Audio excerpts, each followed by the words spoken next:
Hello বন্ধুরা, আশা করি তোমরা সকলেই ভালো আছো। তো তোমরা যারা গত 10 মে যুব উন্নয়ন অধিদপ্তরে পরীক্ষা দিয়েছিলে, তো সেই দিন যে সকল পদের পরীক্ষা হয়েছিল সকল পদের কিন্তু রেজাল্ট প্রকাশ হয়েছে। তোমরা দেখতে পাচ্ছ এখানে সকল পদের রেজাল্ট। তো যারা যারা রেজাল্টের জন্য উত্তীর্ণ হয়েছ তাদের জন্য শুভকামনা। পরবর্তীতে তোমাদের ভাইভা হবে এবং ভাইভার জন্য তোমাদের যা যা করতে হবে তা যুব উন্নয়ন অধিদপ্তরের যে ওয়েবসাইটটি রয়েছে www.dyd.gov.pd সেখানে প্রকাশ করা হবে, অথবা তোমাদের মোবাইল ফোনেও জানানো হবে। এরপর আর কোনো তোমাদের লিখিত পরীক্ষা নেই, তোমরা তো লিখিত পরীক্ষাই দিয়েছ। তো এখানে দেখতে পাচ্ছ যে যুব উন্নয়ন অধিদপ্তরের আওতায় রাজস্ব খাতভুক্ত কম্পিউটার অপারেটর, 60 মুদ্রারক্ষিক কম্পিউটার অপারেটর, জুনিয়র প্রশিক্ষক পেশকার, জুনিয়র ডেমনস্ট্রেটর, প্রদর্শক গাড়ি হিসাব সহকারী মুদ্রারক্ষিক ক্যাশিয়ার, এই পদগুলোর রেজাল্ট প্রকাশিত হয়েছে।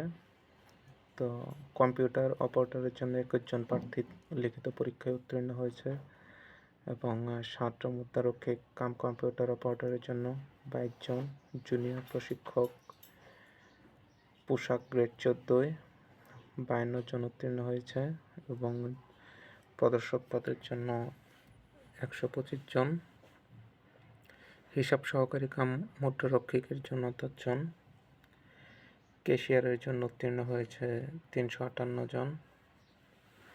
তোমরা কিন্তু রোল নাম্বারগুলো দেখতে পাচ্ছ। এবং গাড়ি চালক 15-16 গ্রেডে এখানে উত্তীর্ণ হয়েছে 252 জন। তো তোমরা তোমাদের রোল নাম্বারগুলো এখানে দেখে নিতে পারো এবং যাদের পিডিএফ লাগবে তারা আমার এই ভিডিও ডেসক্রিপশনে পিডিএফ লিঙ্কটি পেয়ে যাবে, সেখানে তোমরা পিডিএফ দেখে নিতে পারো। তো লিখিত পরীক্ষায় উত্তীর্ণ প্রার্থীদের জন্য যে নির্দেশনাতে বলা রয়েছে, লিখিত পরীক্ষায় উত্তীর্ণ প্রার্থীদের ব্যবহারিক ও মৌখিক পরীক্ষার তারিখ প্রার্থীদের মোবাইল নম্বরে SMS-এর মাধ্যমে জানানো হবে এবং এ দপ্তরের ওয়েবসাইটটি যে রয়েছে www.dyd.gov.pd এখানে প্রকাশ করা হবে।